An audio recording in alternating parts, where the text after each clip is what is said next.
Alhamdulillahi Rabbil Alamin. Wassalatu wassalamu ala asyrafil anbiya wal mursalin Nabiyyina Muhammad wa ala alihi wa sahbihi ajma'in, amma ba'du.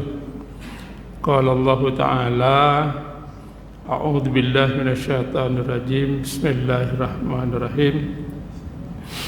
Qul innama ana basyarum mithlukum yuha ilayya annama ilahukum ilahu wahid faman kana yarju liqa'a rabbih falya'mal amalan salihan wa la yusyrik bi ibadati rabbih ahada.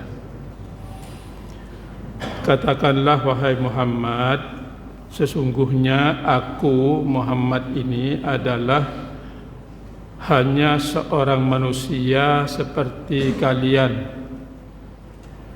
yang telah menerima wahyu bahwa sesungguhnya Tuhan kamu adalah Tuhan yang esa. Barang siapa mengharap pertemuannya dengan Tuhannya kelak di yaumil akhir, hendaklah dia beramal saleh dan janganlah mempersekutukan dengan sesuatu pun dalam beribadah kepada Tuhanmu. Al-Quran surat yang ke-18 ayat yang terakhir. Di ujungnya, faman kana yarju liqa'a rabbih falya'mal amalan salihan wa la yusyrik bi ibadati rabbih ahada. Jika kamu ingin berjumpa dengan Tuhannya kelak yaumil akhir, syaratnya janganlah kamu beribadah, janganlah kamu mempersekutukan Allah dalam beribadah dengan siapapun juga. Bapak dan saudara sekalian yang dirahmati Allah, materinya hari ini adalah tidak ada kesialan.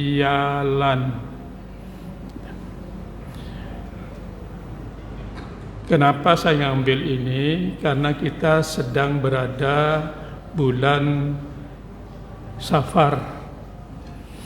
Bulan Safar ini diyakini oleh sebagian orang bahwa bulan Safar adalah bulan sial. Ternyata keyakinan bulan Safar ini sial bukan cuma sekarang saja.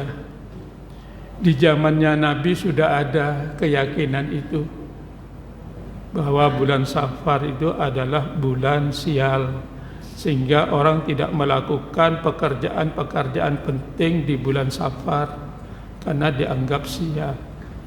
Ternyata sampai hari ini masih ada yang beranggapan begitu.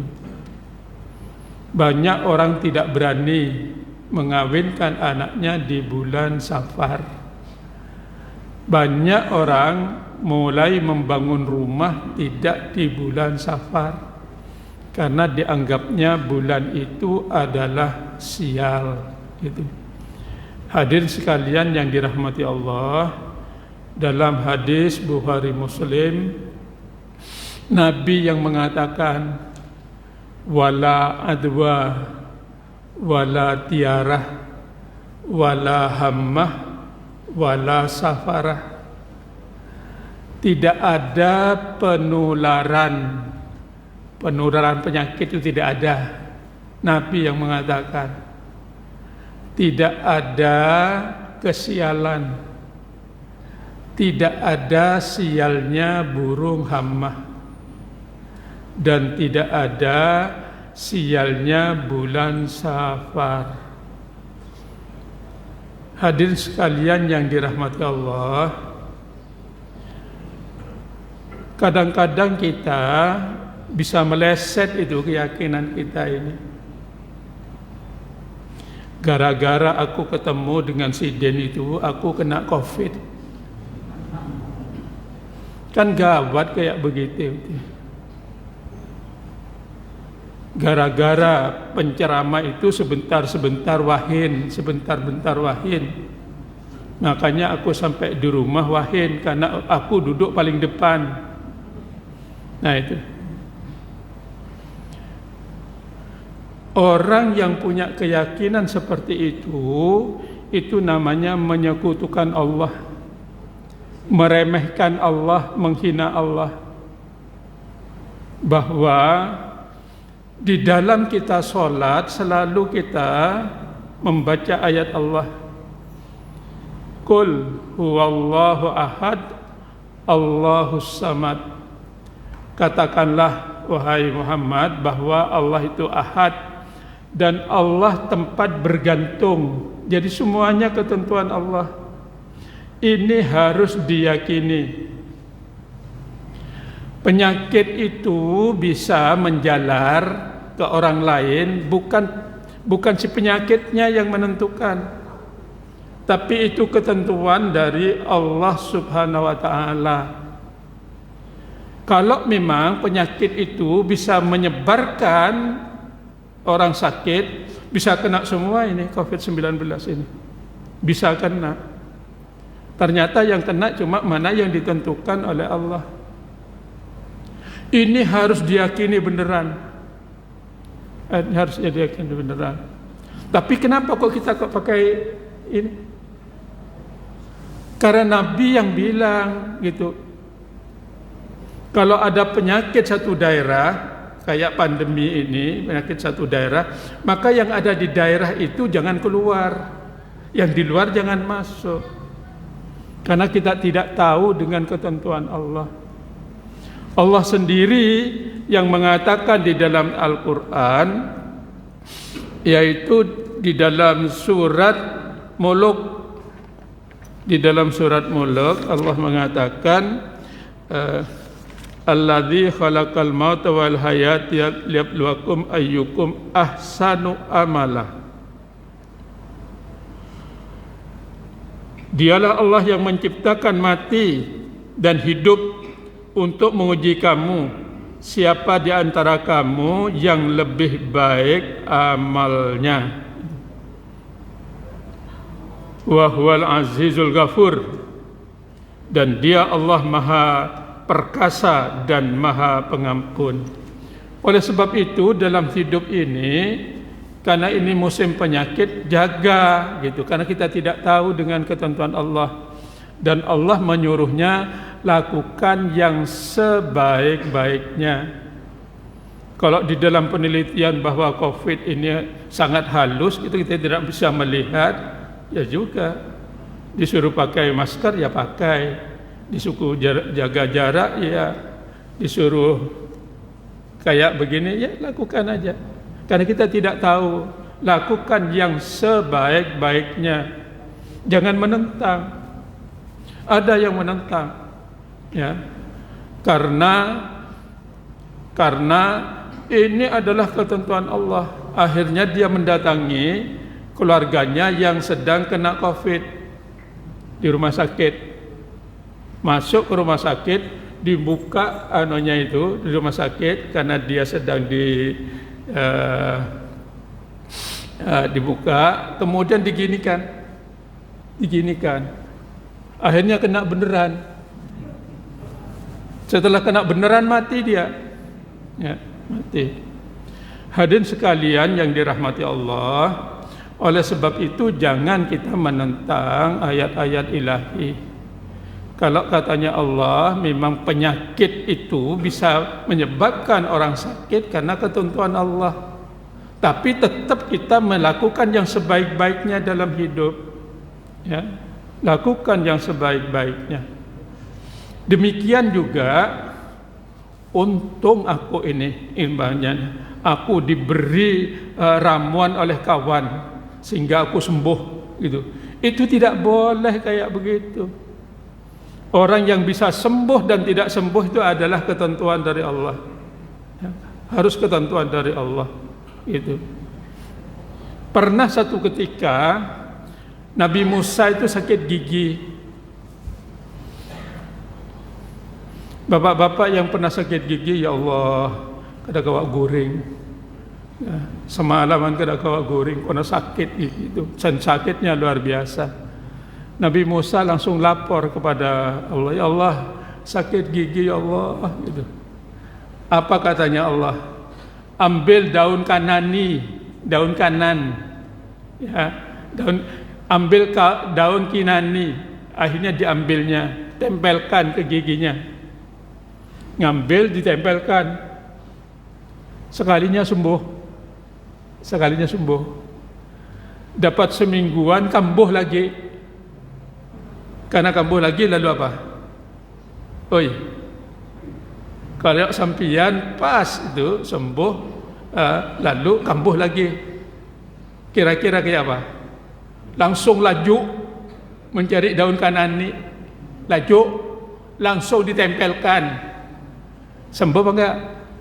Kada sembuh, kada sembuh. Karena kada sembuh lapor kepada Allah. Ya Allah, kada sembuh sekalinya. Apa katanya Allah? Lah yang bisa menyembuhkan ini bukan daunnya, aku, katanya Allah. Oleh sebab itu hadirin sekalian yang dirahmati Allah, kita setiap melakukan sesuatu yang pertama harus ingat kepada Allah.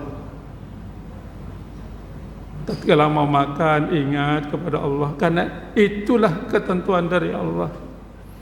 Semuanya bersandar kepada Allah. Kadang-kadang kita lupa, ya.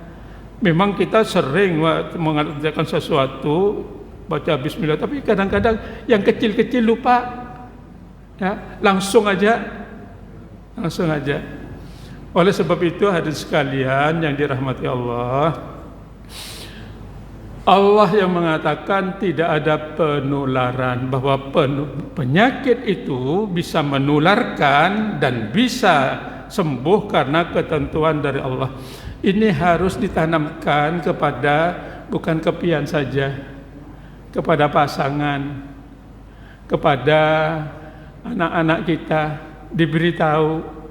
Oleh sebab itu setiap melakukan sesuatu harus ingat kepada Allah Subhanahu wa ta'ala. Yang kedua, wala tiarah, tidak ada kesialan. Hari sial, angka sial, suatu situasi sial, tidak ada. Yang mengatakan Nabi,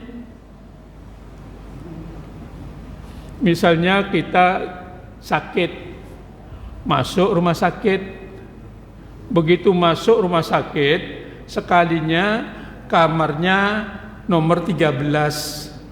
Oi, nomor 13 tuh. Ya, katanya kaitnya yang mau masuk ke kamar nomor 13.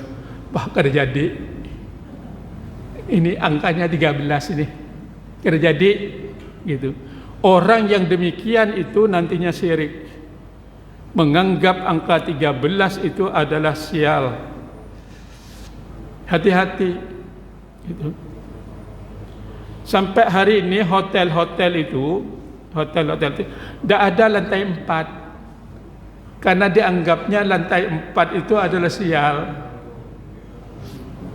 Saya dapat informasi dari teman-teman, karena saya jarang memperhatikan. Masuk naik lift itu, sekalinya nomor 4-nya ada. Coba nanti pian perhatikan. Saya belum memperhatikan itu. Karena angka 4 itu sial. Sial. Ada rumah dijual murah, padahal mahal itu harga rumah itu. Sekalinya rumah itu berada di simpang 3, pas rumahnya itu lurus dengan simpangan itu. Apa namanya? Kok tahu? Dianggapnya sial. Ada lagi anggapan mulai pintu depan, pintu tengah, pintu belakang itu lurus. Bah, ini pantas rezeki ini tidak lengket karena tembus terus, sial rumah ini. Diingat, meyakini yang demikian ini adalah syirik. Tolong diberitahu ya. Sekalinya rumahnya di depan sempit rumahnya, tapi ke belakang ini luas. Wah, itu kalau orang Cina itu bisa membeli mahal banget. Nah, itu mahal. Itu beda dengan rumahnya di depan luas, di belakangnya sempit gitu. Apa itu namanya? Ilmu apa? Oi, tidak ada orang Cinanya sini. Feng Shui. Nah, Feng Shui. Dalam Islam tidak ada. Diingat, dalam Islam tidak ada.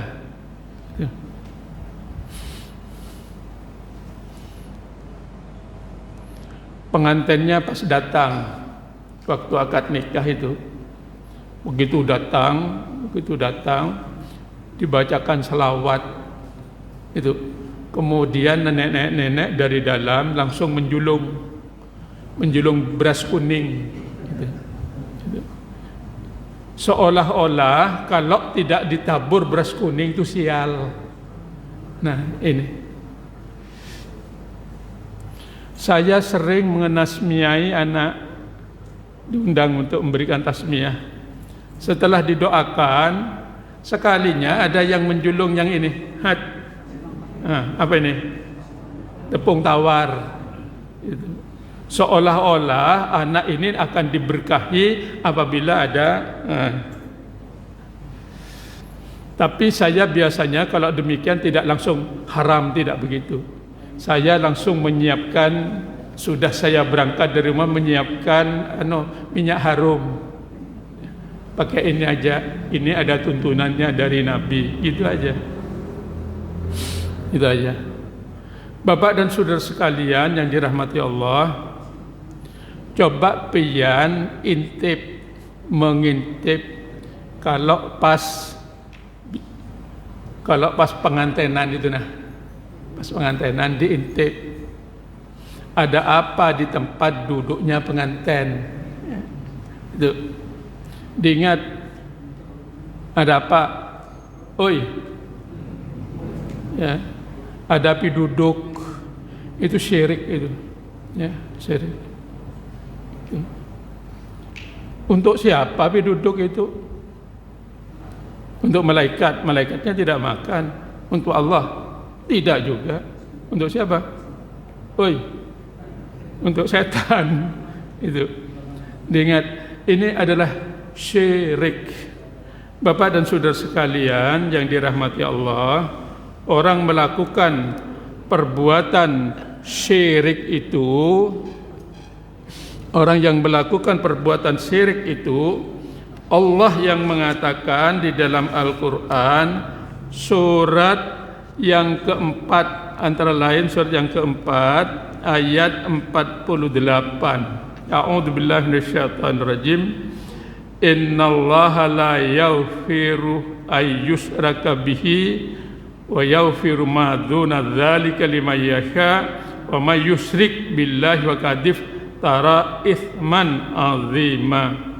Sesungguhnya Allah tidak akan mengampuni dosa karena mempersekutukan Allah, syirik, dan Dia mengampuni dosa selain syirik bagi siapa yang Allah kehendaki. Barang siapa mempersekutukan Allah, maka sungguh dia telah berbuat dosa besar. Bapak dan saudara sekalian yang dirahmati Allah, ada pertanyaan. Kenapa Pak? Kenapa ulun ini dulunya pernah melakukan mandi-mandi? Ya, pernah melakukan mandi-mandi, padahal mandi-mandi itu bukan dari ajaran Islam. Itu telah melakukan syirik. Ya. Pernah melakukan, cucu ulun itu pernah juga pakai tepung tawar. Kayak Pak pernah melakukan ulun bahari waktu kawin itu duduk di pelaminan sekalinya ada pi duduknya. Kayak Pak hadirin sekalian yang dirahmati Allah, Allah yang mengatakan di dalam Al-Quran, A'udzubillahi minasyaitonirrajim, walladzina la yad'una ma'allahi ilahan akhar wa la yaqtuluna an-nafsal lati haramallahu illa bil haqq wa la yasnun wa may yaf'al dzalika yalqa athama yudha'af lahul adzab yaumal qiyamati wa yahlud fihi muhana illa man taba wa amana wa amila salihan fa ulaika yubaddilullahu hasanat wa kana bil mu'minina rahima wa man taba wa amila salihan fa innahu yatubu ilallahi mataba. Saya bacakan pelan-pelan Pak, mudah-mudahan kita diberi hidayah oleh Allah Subhanahu wa taala.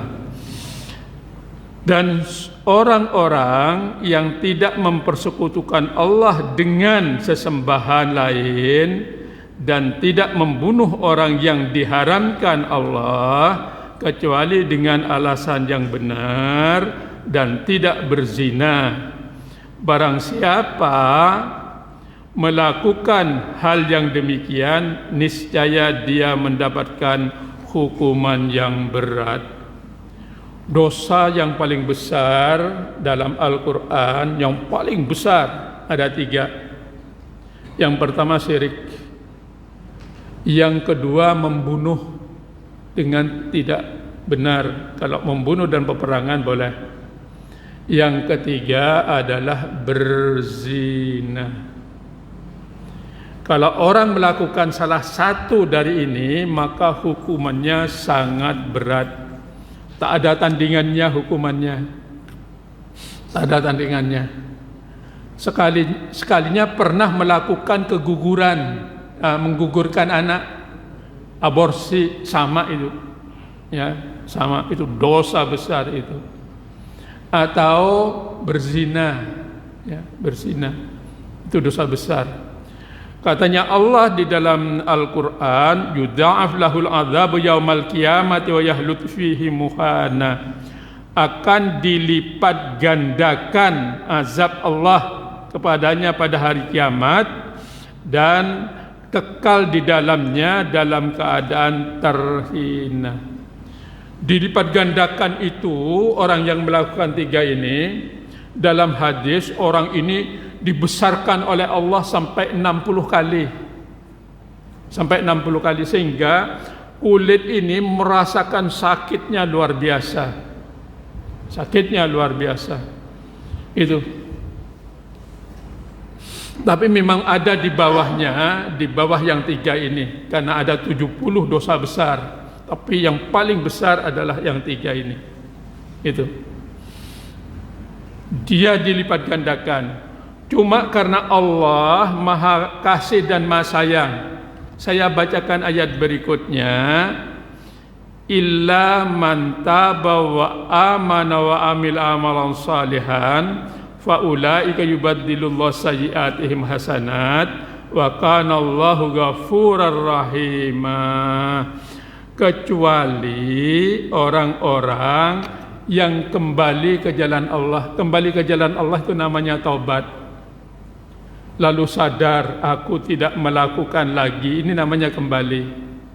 Lalu dia beriman kepada Allah, sangat meyakini ajaran Allah.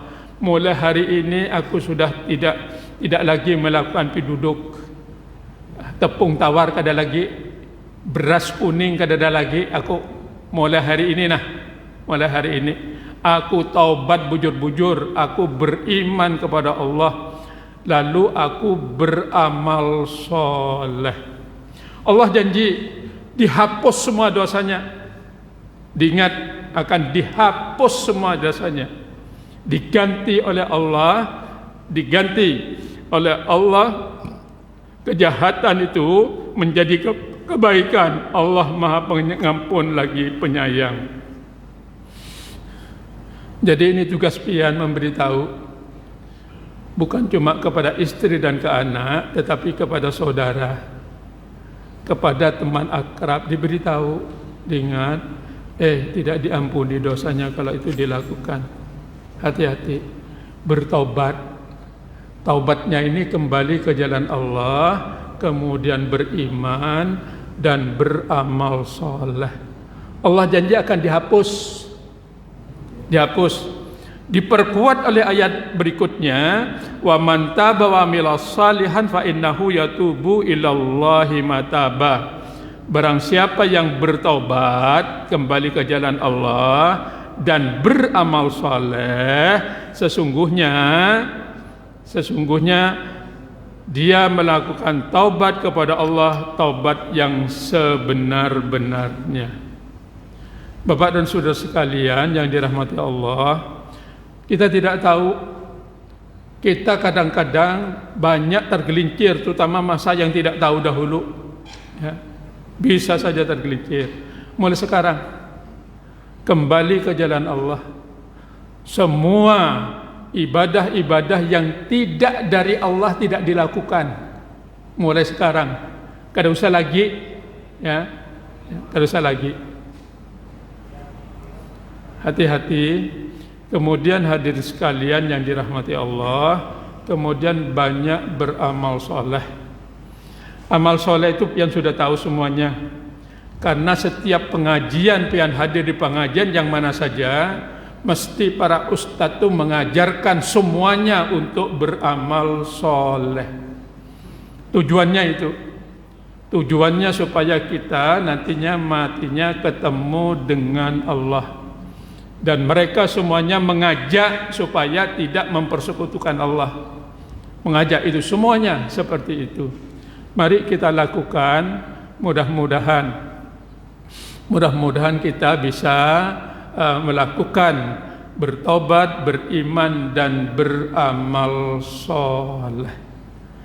Dan orang yang demikian ini nantinya akan mati ketemu dengan Allah Subhanahu wa ta'ala.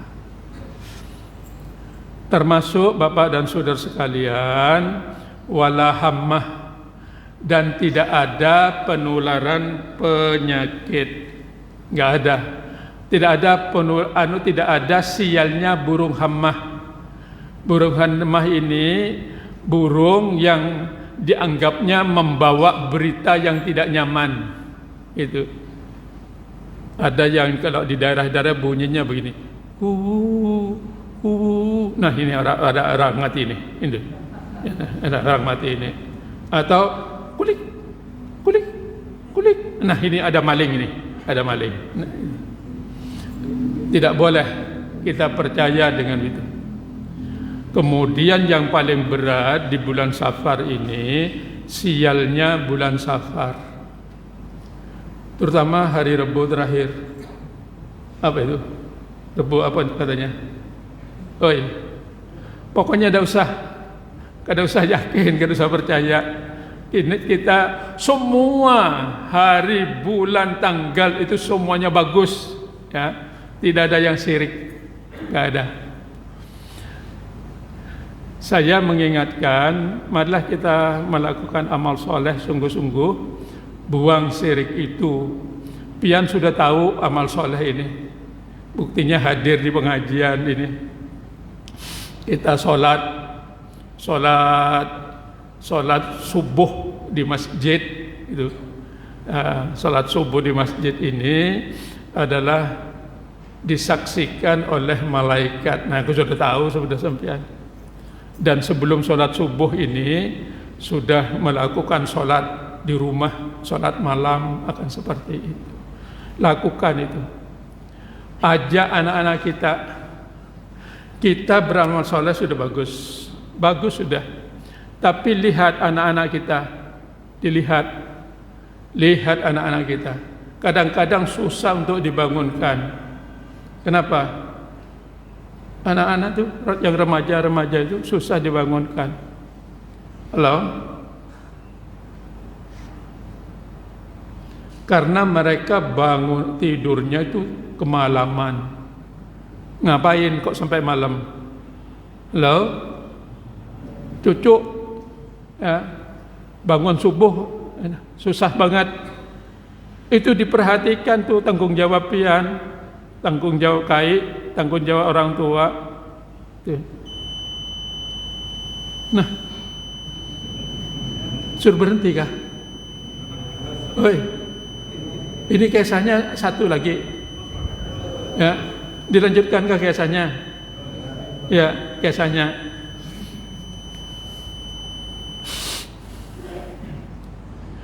Ada orang yang konsultasi. Saya ini menerima orang konsultasi, orang bermasalah, dan saya ambilkan dari Al-Quran. Yang terakhir ini masalah yang terakhir. Ya, masalahnya itu macam-macam, tapi yang terakhir ini. Anaknya umur 16 tahun. Kalau 16 tahun kira-kira kelas berapa itu? SMA ya? Kita SMA itu. Bapaknya ini pejabat, mamanya pejabat, anak tunggal.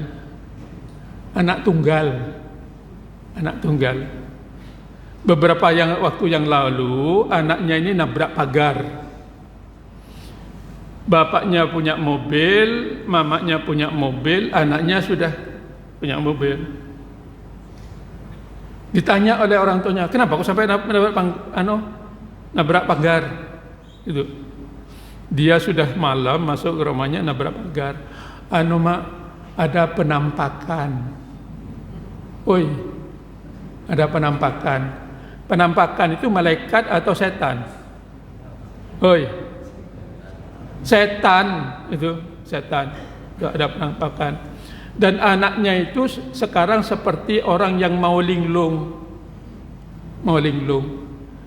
Sudah datang ke psikiater, ke dokter, ke psikiater, ke psikolog, sudah nggak sembuh.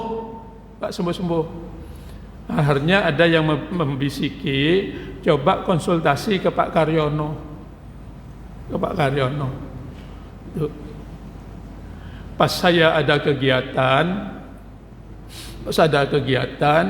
pas di waktu kegiatan itu sekalinya orang itu datang. Saya membawa anak, Pak, gitu. Nanti konsultasinya di sebelahnya kegiatan pian ini, gitu. Akhirnya saya tanyakan langsung. Saya bilang, ini penyebabnya kalau ada sampai gangguan, ada penampakan itu, anak ini sudah sangat lama tidak baca Al-Quran. Saya tanyakan ke mamanya, dia dulu pernah, Pak, belajar Al-Quran, tapi sekarang tidak lagi. Nah, salahnya pian ini. Di dalam Al-Quran disebutkan surat 43 ayat 36, wa may ya'su an dzikrir rahman nuqayyid lahu saitanan fahuwa lahu karin. Barang siapa yang berpaling dari pengajaran Allah yang Maha Kasih, berpaling tidak membaca Al-Quran, itu tidak membaca Al-Quran hari itu, maka setan masuk ke dalam tubuhnya dan setan itu menjadi teman karibnya. Jadi anak ini setan temannya. Kenapa kok pian biarkan anaknya digoda oleh setan? Apa jawabannya? Kada tahu, Pak Ai, gitu. Setelah saya cek, jadi kamu waktu nabrak pagar ini jam berapa? Sekitar jam 2 malam. Masya Allah. Orang tuanya kada tahu. Ya, dia hanya main saja. Kemudian Al-Quran memberitahu alam nasroh laka sodrak wa wada'na angka wizrak alladzi angkada dhahrak. Bukankah kami, Allah telah melapangkan dadamu, wahai Muhammad? Itu Nabi Muhammad itu lapang dada. Oleh sebab itu maka tidak ada beban pada dirimu. yang memberatkan punggungmu. Gitu. Anak ini hidupnya tidak lapang dengan Allah. Makanya punggungnya masih sakit ini. Begitu saya cek di punggungnya, teriak dia kesakitan. Punggung ini karena orang ini tidak lapang dada. Kenapa tidak lapang dada? Karena tidak mengerjakan perbuatan yang diperintah oleh Allah.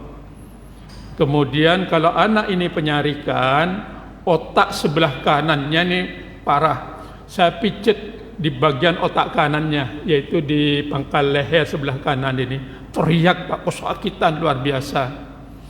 Kalau anak ini sering berdusta gara-gara dia tidak mengerjakan perintah Allah, otak kirinya. Kalau anak ini egois, maka di bawah tengkuknya sekalinya sakit semua anak ini. Kemudian saya beritahu obatnya ini, yang pertama orang tuanya dulu. Pian berdua hanya sibuk ngurusi jabatan, tidak ngurusi anak. Allah yang memberitahu kalau dalam keluarga ini akan dibaguskan rumah tangganya. Allah yang beritahu, innal ladzina yatlunal kitaballah wa aqamus shalah wa anfaqu mimma razaqnahum sirran wa alaniyatan yarjuna tijaratan lan tabur.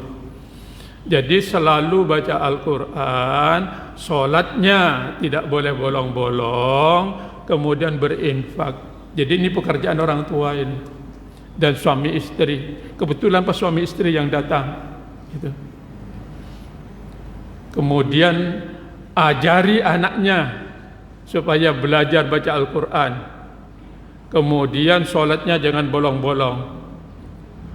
Saya minta gamenya supaya ditarik, karena itu yang merusak. Saya tunjukkan ayat Al-Quran, orang yang main game itu adalah nantinya disiksa oleh Allah. Tidak diberi nilai nanti pahalanya, karena main terus. Saya beritahukan itu. Akhirnya apa? Orang tuanya dulu baca Al-Quran paling sedikit pagi sore. Sholatnya tidak boleh bolong-bolong. Kemudian berinfak. Itu anaknya diberi infak juga setiap pagi, terutama setiap subuh. Makanya bagus ini, setiap subuh ini celengan lewat berinfak sekalipun berapa?